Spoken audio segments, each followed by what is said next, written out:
What's up guys, RangeTitan6 coming at you guys. Here's the video, here's the presentation. I did not upload it yesterday because I didn't realize that me, Aaron, Chris, and like the whole crew of BGT were going to start watching Naruto. I've already watched Naruto, but we're rewatching it and we're trying to get like 100 episodes in a day. Yeah, it's pretty raw, so here's the presentation. Hope you guys enjoy it. I'm going to go watch some more Naruto. Alright, we ready? Yeah, I'm ready. Alright, here we go. No real friends. When I was about 6 years old, I used to talk to myself a lot. Now personally, I didn't think it was weird, because most of the time I was by myself, so it seemed pretty normal. But as I've grown up, I've kind of convinced myself that in fact it wasn't my fault, but it was just the fact that I watched way too many infomercials on Aussie. Now, I was never senile, I never talked to myself out in full-on conversations like, "Hey Harj, how are you doing?" "I'm doing great, Harj, how are you doing?" I never got to that point. It was more so that I explained things as if I was Billy Mason himself. So fast forward to my freshman year of high school. I always thought it would be great to make YouTube videos. Now understand that this was not the first time I had thought of this idea. I had once tried it before in my 7th grade year, and it turned out terribly. I got like 20 views and a dislike. It was great.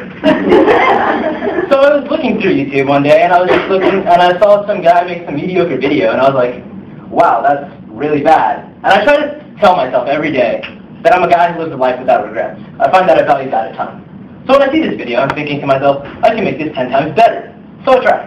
My first video, if you actually go watch it, it's pretty funny. My voice sounds as if I was a prepubescent teenage girl.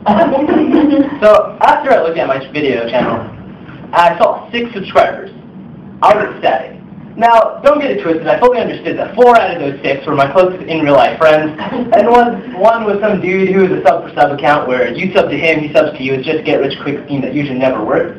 But there was one new person, this person I never knew, and I couldn't even describe the feeling besides the word joy. So, what was really crazy to me though, was down the line I started making videos, 2 or 3 videos a week, right? And I had hit about 500 subscribers. It was really big for me. And at that point, I decided I'm going to start making videos with my friends, my closest friends. And we were an immediate hit. Now, my videos were about some video game that no one ever plays anymore. And even though our videos were about the game, they were usually always about anything but the game. We would talk about in real life stuff, right? And for an example, me and my buddy Chris, we did a warheads challenges where you try to eat as many warheads as you possibly can in 20 minutes. You couldn't taste anything for the next week, or it just kind of tasted like burning.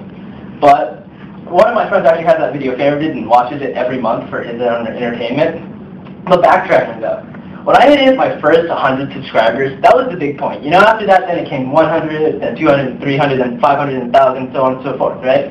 But 100 was the big first mark. And when I hit it, I was really happy, and I decided that I was going to do a live stream.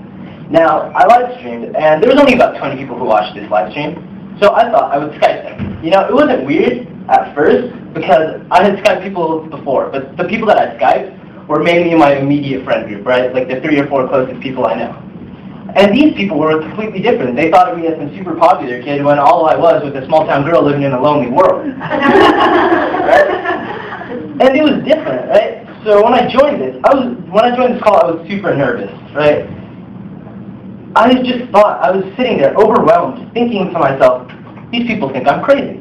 Right? And as I gained subscribers, as I got to 1,000 subscribers, it got worse and worse. People would fangirl over me, which is a new experience that no one should ever experience in their life.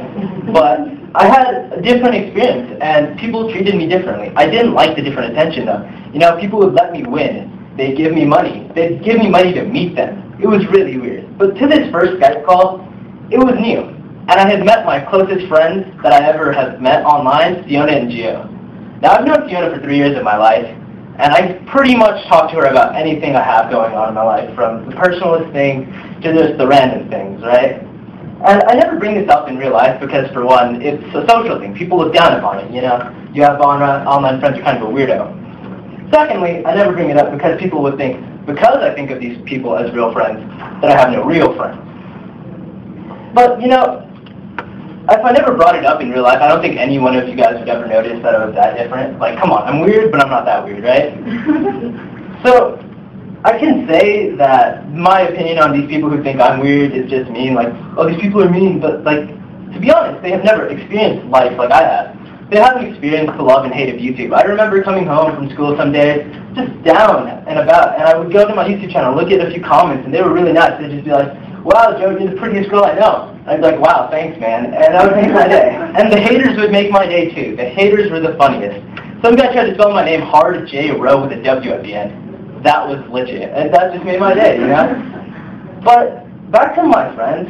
They're some of the closest friends that I know. And it sounds kind of sad, but the closest friends I've met are probably online. Now, at first I was kind of skeptical of them. You know, I was just thinking, maybe they're just my friends because of my YouTube channel, because at this point I had 3,000 to 4,000 subscribers and rising. When I ended off YouTube, I had about 5,000 subscribers and about 1 million views throughout my videos. My biggest video had, I think, 125,000 views, right? But when I finally decided, you know what, this game isn't for me, what I'm doing on YouTube is just not fun anymore, I just decided I was going to leave. And when I told my friends this, they stayed with me. You know, after I left YouTube, they were real. Now, when I think back to this time in my life, I'm ashamed. Now, I'm not ashamed from what I did, because that's a big part of who I am today. But I'm more ashamed that I'm ashamed to talk about it with others. You know, I'm always afraid of how they'll react. The assumption most people would get is most likely negative, like, wow, you're just a weirdo with no real friends. But whenever I tell people this story, I never tell them in a way that they can accept it, but more in a way that they can try to understand. So, if I never met my online friends, I'd be a completely different person. My online friends have unintentionally taught me how to look through someone else's perspective and really accept it and relate it to myself.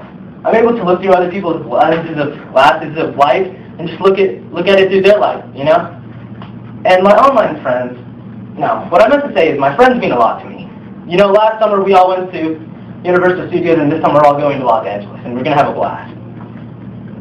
I tell myself day in and day out that I live a life without regrets. And boy, can I not stress it enough, the least regretful thing I've ever done in my life is pick up that Skype call. Thank you.